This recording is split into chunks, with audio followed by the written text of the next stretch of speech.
Tiga. Assalamualaikum warahmatullahi wabarakatuh.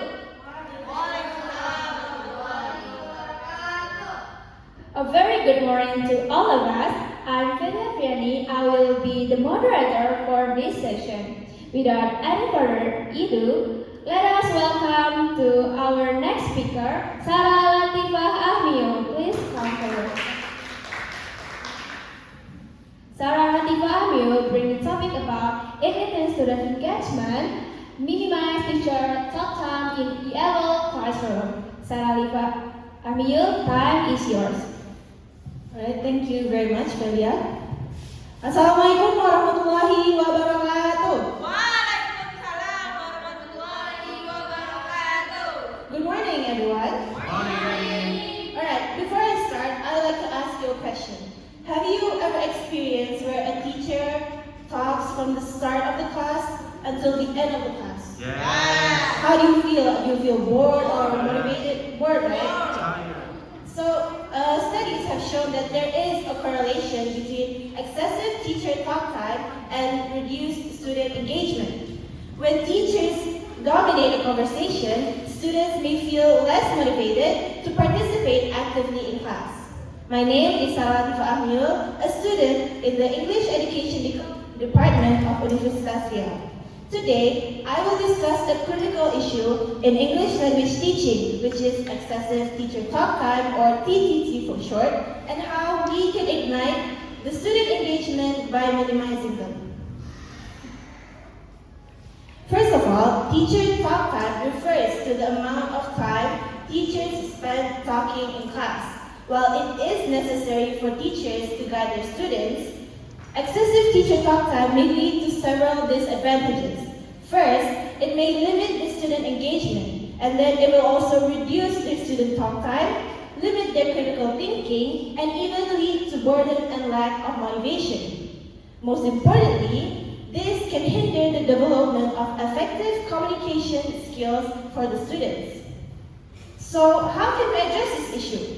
Well, the answer lies in igniting student engagement. By incorporating strategies such as small group discussions and then encouraging peer feedback in the classrooms, implementing think, pair, share activities, and also doing role-playing scenarios, we can create a more student-centered classroom.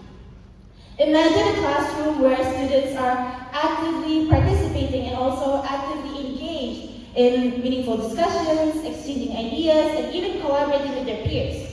This will not only enhance their language skills, but also foster the important 21st century skills such as communication, collaboration, and also critical thinking. Now let's focus on the two strategies that I mentioned before.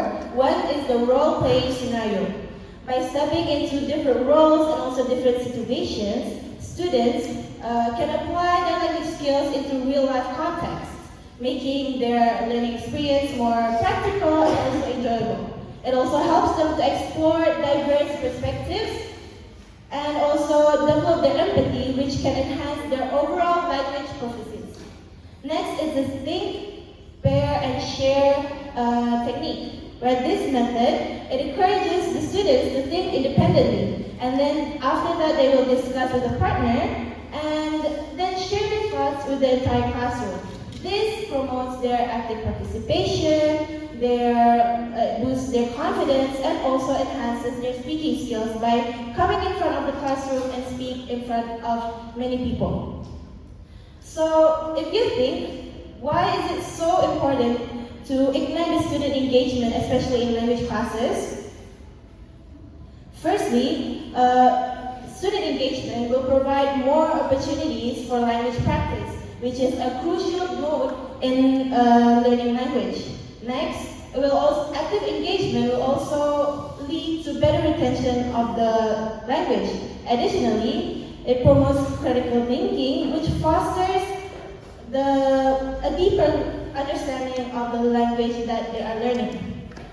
And then it will also aid in language acquisition, which makes the students internalize language structure and also vocabularies more effectively. And last but not least, students will not only rely on the teachers, so they can express themselves more and understand them. So in conclusion, by minimizing teacher talk time and maximizing the student engagement, we can create a more effective and engaging learning environment. This will not only enhance the students' language skills, but also foster their independence in learning language. It is now our time to break free from the traditional teaching method and start to embrace a more student-centered classroom. We have to embrace these challenges and create a better environment for the learners. Lastly, I would like to remind us all that every challenge we face is an opportunity for growth. So let us embrace the challenges, and we should think of it with a positive mindset and strive for a better generation. Maybe that's it for me today. I'll pass it back to the moderator. Thank you.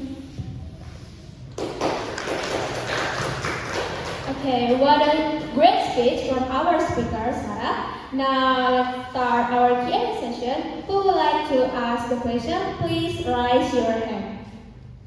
Okay, Nadia Zara, you can ask for the speaker. Okay, thank you. My name is Nadia Zara, and in this opportunity, I want to ask a question for our presenter. The question is, what are the biggest challenges teachers might face in transitioning from a teacher-centered approach to a more student-centered classroom, and how can these challenges be overcome? Okay, that's a great question. Now you can answer Nadia's question. Okay, thank you, Felia, and also thank you, Nadia, for the question. So, what are the main challenges in transitioning from traditional to a more student-centered classroom?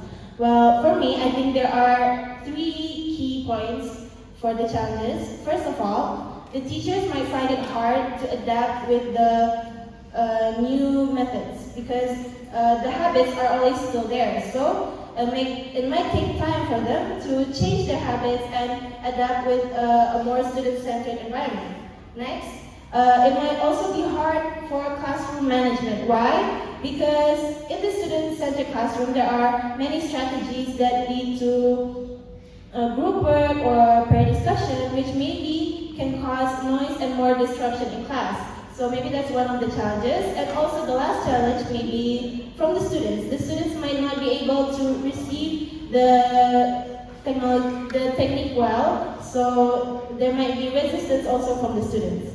Now, how do we overcome these challenges? Is first of all, we have to create, or the teachers have to have a more focused learning on this approach, because of course they have to be taught about the strategies and what strategies they can use in controlling the class, for example, and so on.